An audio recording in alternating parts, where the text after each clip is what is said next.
Hindi stories कहानियाँ।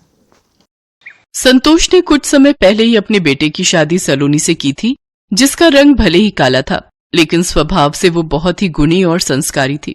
संतोष की बड़ी बहू प्रीति गोरी और खूबसूरत थी, जिस वजह से घमंड उसमें कूट कूट कर भरा था। प्रीति का पति अनिल आर्मी में नौकरी करता था, जिसकी पोस्टिंग जम्मू में हुई थी। प्रीति शादी के बाद से ही अपनी देवरानी को उसके कालेपन के लिए ताने देती थी, लेकिन सलोनी इस बात का बिल्कुल बुरा नहीं मानती थी। कुछ महीनों बाद मॉनसून शुरू हो गया और सलोनी बारिश का मजा लेते हुए छत पर बैठकर कपड़े धो रही थी। अरे वाह, बारिश के पानी से कपड़े भी धुल गए और टंकी का पानी ज्यादा खर्च भी नहीं हुआ। अब सूखा बाद में दूंगी। अरे आप यहाँ क्या कर रहे हैं जी? आप भीग जाएंगे। कोई बात नहीं, ये शादी के बाद हमारा पहला मॉनसून है और अब मैं तुम्हारे साथ इस बारिश में भीगना चाहता हूँ। सुधीर काली होने के बाद भी अपनी पत्नी सलोनी को बहुत प्यार करता था। दोनों बारिश के मजे ले रहे थे, तभी सलोनी की सास शीला उसे आवाज देती है। अरे सलोनी बहू, कहाँ हो तुम? जल्दी से मेरे लिए एक कप चाय बना दो। मुझे जल्द से जल्द जाना होगा, माँ जी को चाय बना कर देनी है। अच्छा ठीक है, जाओ और एक कप मेरे लिए भी बना देना। ठीक है जी। सासू माँ, आपने मुझे बुलाया? अरे कपड़े धो रही थी या मटर गश्ती करने छत पर गई थी? जा जल्दी से रसोई में जाकर मेरे लिए चाय चढ़ा दे, और हाँ, पहले ये कपड़े बदल ले, कहीं सारी रसोई गीली कर दे। कभी सलोनी की जेठानी उसके पास आती है और कहती है, एक मिनट देवरानी जी, तुमने मेरी साड़ी तो ठीक से धो दी ना? ध्यान रहे उसमें कलर नहीं चढ़ना चाहिए। पता चले खुद जैसी काली पीली हो, वैसे ही मेरे कपड़ों को भी कर दो। बहू, ये क्या तरीका है छोटी बहू से बात करने का? ठीक है तो कह रही हूँ सासू माँ, आपको भी यही काली लड़की रह गई थी मेरी देवरानी बनाने के लिए। पता है मेरे सब रिश्तेदार मुझ पर कितना हंसते हैं। दीदी, काला होना कोई पाप है क्या? जब से मैं यहाँ आई हूँ आप मुझसे चिढ़ी हुई रहती हैं। कोई भी तुम्हारी काली शक्ल को देखेगा ना तो चिढ़ेगा ही। प्रीति, अपनी देवरानी से कोई ऐसे बात करता है क्या? और भूल मत, सुधीर सलोनी को बहुत पसंद करता है।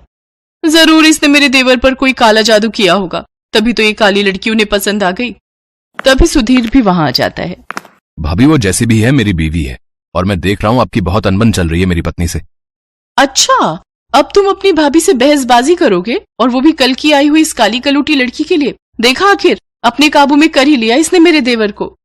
दीदी आप गुस्सा मत होइए, मैं अभी आपकी साड़ी सुखा कर दे देती हूँ।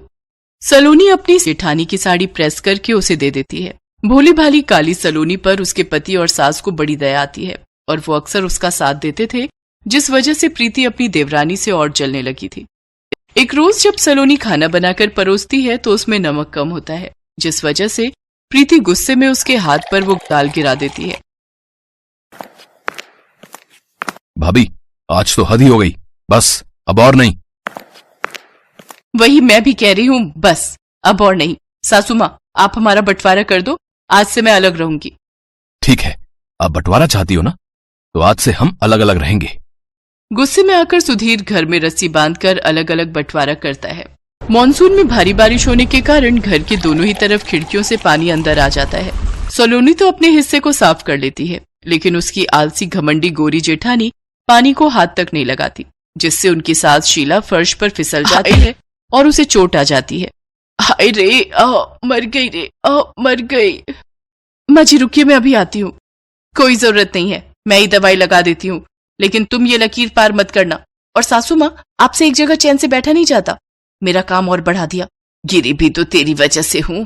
अलग होने के बाद अब प्रीति को घर के खाने से लेकर कपड़े धोने, झाड़ू पोछा हर काम खुद ही करना पड़ता। अब उसे अपनी देवरानी की अहमियत समझ आने लगी।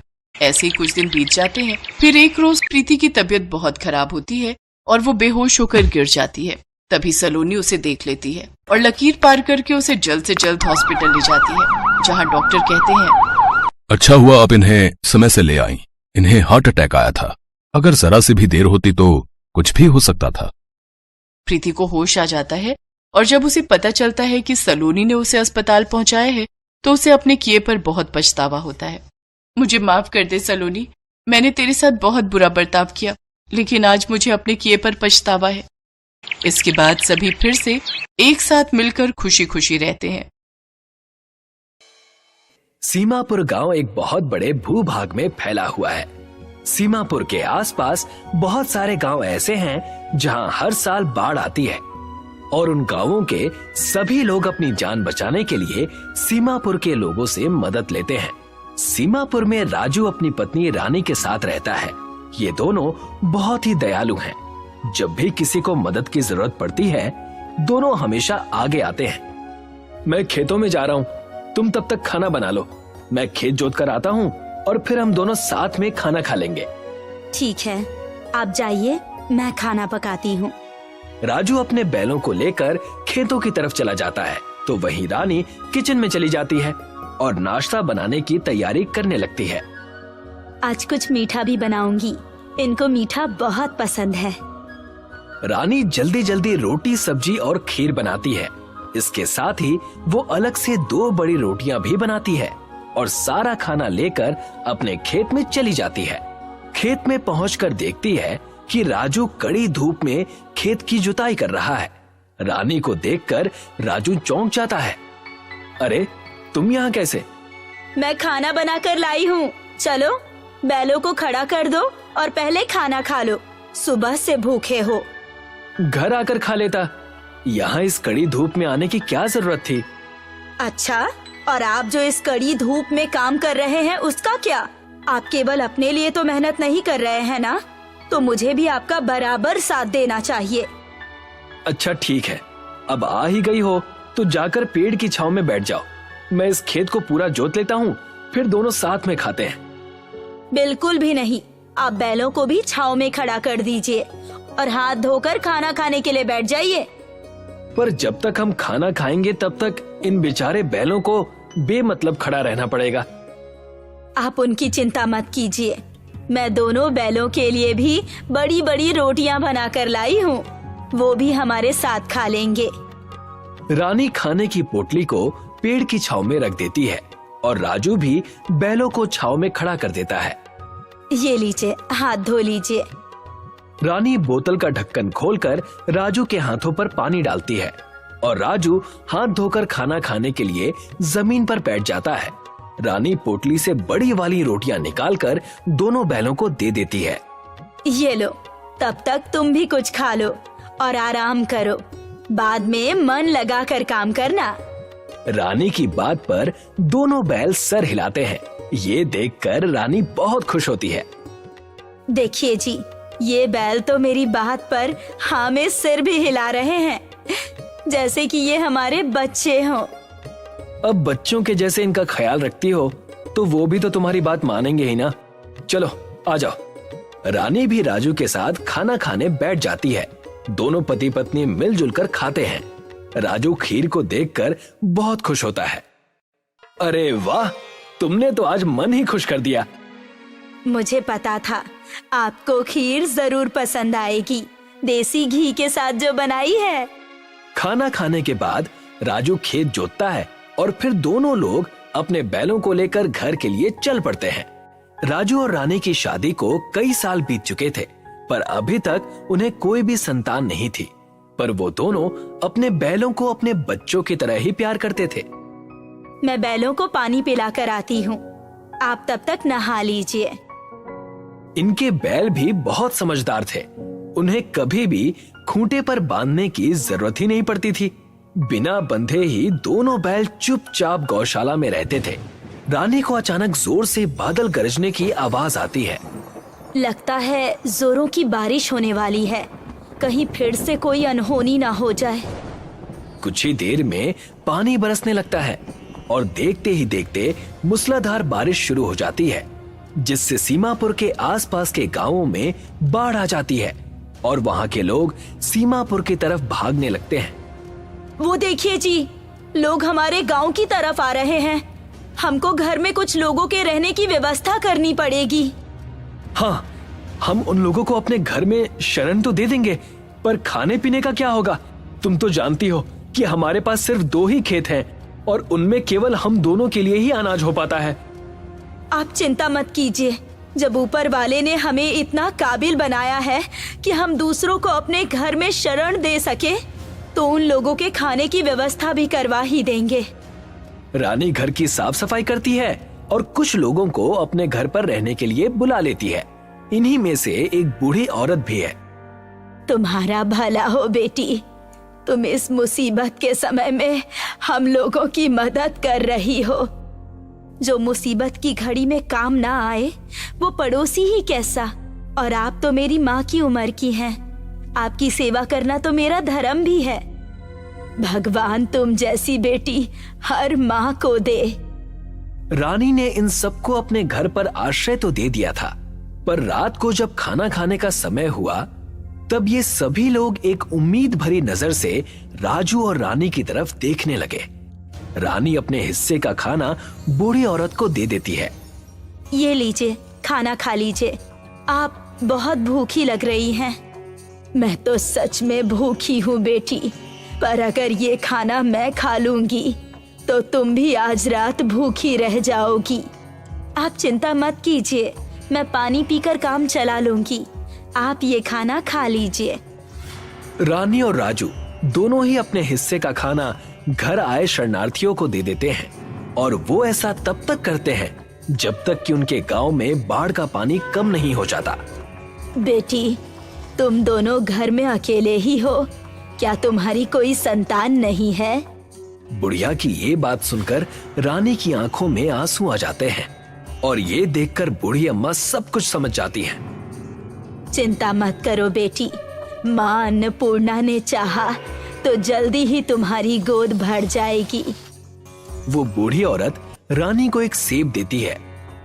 ये माँ अन्नपूर्णा के मंदिर का प्रसाद है बेटी। बाढ़ के समय ये मंदिर से बहकर मेरे पास आया था। शायद माँ अन्नपूर्णा ने ये तुम्हारे लिए ही भेजा है। इसको खा लो। तुम्हारे घर में माँ के आशीर्वाद से संतान जरूर पैदा होगी।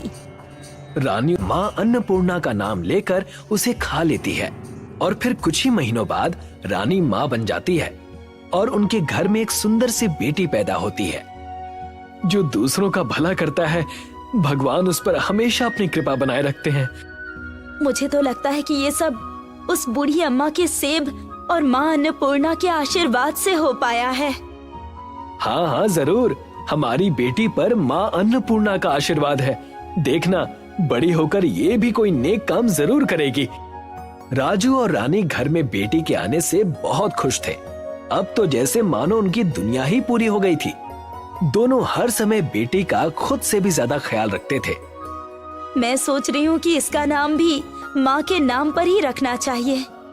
हाँ, ठीक कहा तुमने, ताकि जब भी हम अपनी बेटी को पुकारेंगे तो हमारे मुंह से माँ का नाम खुद ब खुद लिया जाएगा। अनु नाम कैसा रहेगा? अच्छा है। क्यों अनु? नाम तो ठीक रखा है ना तुम्हारे पापा ने? अनु नाम सुनते ही अनु हंसने लगती है, जिससे रानी और राजू दोनों बहुत खुश हो जाते हैं। अब धीरे धीरे अनु बड़ी हो जाती है। जब से अनु पैदा हुई है, हम दोनों ने खेत पर ध्यान देना ही छोड़ दिया है। जाकर देखता हूँ खेत की क्या हालत हो गई है। राजू खेत में जाता है तो देखता है कि खेत पूरा सूखा पड़ा है। वो उदास चेहरे के साथ घर वापस आता है और रानी को इस बारे में बताता है। इसमें हमारी भी क्या गलती है?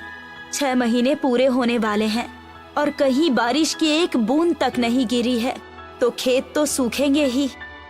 वो तो ठीक है, पर खाने का क्या होगा? कल मैंने जो भी बचा हुआ अनाज था सब पिसवा दिया। अब घर में कोई भी साबुत अनाज नहीं बचा है। आज तक भगवान ने हमेशा हमारा साथ दिया है। इस बार भी हम ये विपत्ति उनके ऊपर ही छोड़ देंगे। जब तक पिसा हुआ अनाज चल रहा है, पेट भरकर खा लेते हैं। बात की बाद में देखी जाएगी। पर हमें साथ साथ कुछ दूसरा काम भी देखना पड़ेगा। इस तरह हाथ पर हाथ धरे भी तो नहीं बैठ सकते। राजू और रानी दोनों काम की तलाश में निकल पड़ते हैं, और जब बहुत देर तक वापस नहीं आते तो अनु को भूख लग जाती है। माँ पिताजी को गए हुए बहुत देर हो गई है, क्यों ना आज मैं खुद ही खाना पका लेती हूँ। अनु अपने नन्हे नन्हे हाथों से बर्तन में थोड़ा सा अनाज लेती है और उसे पकाने के लिए चूल्हे पर रख देती है। आज माँ पिताजी को अपने हाथों से बना हुआ खाना खिलाऊंगी। और उतने में उसके माँ पिताजी भी लौटकर वापस आ जाते हैं।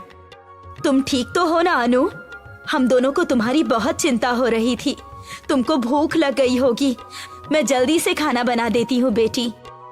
मैंने हम सबके लिए खाना बना लिया है माँ। आप दोनों हाथ मुंह धो लीजिए और खाने के लिए बैठ जाइए। रानी बर्तन में देखती है कि अनु ने खाना तो पकाया है पर वो बहुत कम है और अनु की इस नादानी को देखकर रानी की आंखों से खुशी के आंसू छलक पड़ते हैं। चलिए जी, आज हमारी अनु ने हमारे लिए खाना बनाया है, जल्दी से हाथ धो कर आते हैं। दोनों हाथ मुंह धोकर खाने के लिए बैठ जाते हैं। आप दोनों हमेशा मुझे अपने हाथों से खाना खिलाते हो। आज आप थके हुए हो, इसीलिए आज मैं आप दोनों को अपने हाथों से खाना खिलाऊंगी। अनु थाली में खाना लेकर अपने हाथों से एक एक निवाला लेकर अपनी माँ को खाना खिलाने लगती है, पर 2 निवाला खाने के बाद रानी का पेट भर जाता है। अनु, मेरा पेट भर गया बेटी, अब अपने पिताजी को खिलाओ। 2 निवालों से कैसे पेट भर गया? तुम ऐसा इसलिए कह रही हो ना ताकि मेरे लिए खाना कम ना पड़ जाए? नहीं, मैं सच कह रही हूँ, 2 निवालों से ही मेरा पेट भर गया है। लगता है हमारी अनु के हाथों में माँ का कोई आशीर्वाद है। आपको भरोसा नहीं है तो आप खुद खाकर देख लीजिए।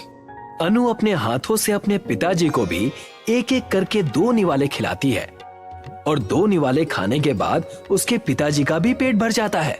तुम तो सच कह रही थी, मेरा भी पेट 2 निवालों में ही भर गया। ये क्या है अनु बेटी, तुमने ये खाना कैसे पकाया है? मैंने तो वैसे ही पकाया जैसे माँ पकाती है। जैसे भी पकाया हो, हमारी अनु को माँ का आशीर्वाद प्राप्त है। अब बहुत समय से बारिश ना होने की वजह से सीमापुर गांव में सूखा पड़ जाता है और सभी गांव वालों के घरों में खाने के लिए अनाज नहीं बचता है। पूरे गांव में अनाज के लिए हाहाकार मचा हुआ है। मैं सोच रहा हूँ कि क्यों ना गांव वालों को अपने घर पर खाने का निमंत्रण दिया जाए। लेकिन हमारे यहाँ सिर्फ 2 या 3 दिनों तक का ही अनाज बचा हुआ है। भूल गई अनु के हाथों का खाना। हम पूरे गांव के लिए अनु के हाथ से खाना बनवाएंगे। राजू सभी गांव वालों को अपने घर पर खाने का आमंत्रण देने जाता है और घर में अनु अपने हाथों से खाना बनाने लगती है। कुछ ही देर में खाना बनकर तैयार हो जाता है और राजू भी सभी गांव वालों के साथ घर पहुंच जाता है। आप सभी बैठ जाइए, आज मेरी बेटी आप सभी को अपने हाथों से खाना परोसेगी। सभी लोग खुश होकर खाने के लिए बैठ जाते हैं। अनु सबको पत्तल देती है, पर जब वो उनके पत्तल में खाना डालती है तो ये देखकर सभी गांव वाले हैरान हो जाते हैं। ये क्या मजाक है राजू, तुमने यहाँ बुलाकर हमारा अपमान किया है। हम लोग भूखे जरूर हैं, पर भिखारी नहीं है। ये क्या है? ऐसा लग रहा है कि हमको भीख दी जा रही है। नहीं नहीं, ऐसा नहीं है, कृपया करके आप लोग कुछ गलत न समझे। आप माँ अन्नपूर्णा का नाम लेकर खाना शुरू कीजिए। जैसे ही आपको खाना कम पड़ेगा मैं और खाना दे दूंगी। शुरू करने के लिए भी तो थाली में खाना होना चाहिए ना। ये तो 2 निवाले से ज्यादा है ही नहीं। आप 2 निवालों से शुरू कीजिए, बाकी अनु फिर से देगी आप सभी को खाना। सभी लोग खाना शुरू करते हैं, पर जैसे ही वो दूसरा निवाला खाते हैं सबका पेट भर जाता है। किसी को और चाहिए? मेरा तो पेट भर गया। मेरा भी पेट भर गया। सभी लोगों का पेट भर गया था। ये देखकर सभी लोग हैरान भी थे। ये क्या है राजू, हम सभी का पेट 2 ही निवालों में कैसे भर गया? हमारी अनु को माँ अन्नपूर्णा का आशीर्वाद है। उसके हाथों से सिर्फ 2 निवाले खाने से भी पेट भर जाता है। सभी लोग अनु को माँ अन्नपूर्णा का अवतार मानते हैं और उसके पैर छूकर आशीर्वाद लेते हैं। जब तक गांव में अनाज की समस्या खत्म नहीं होती, तब तक अनु अपने हाथों से ही सभी को खाना बनाकर खिलाती है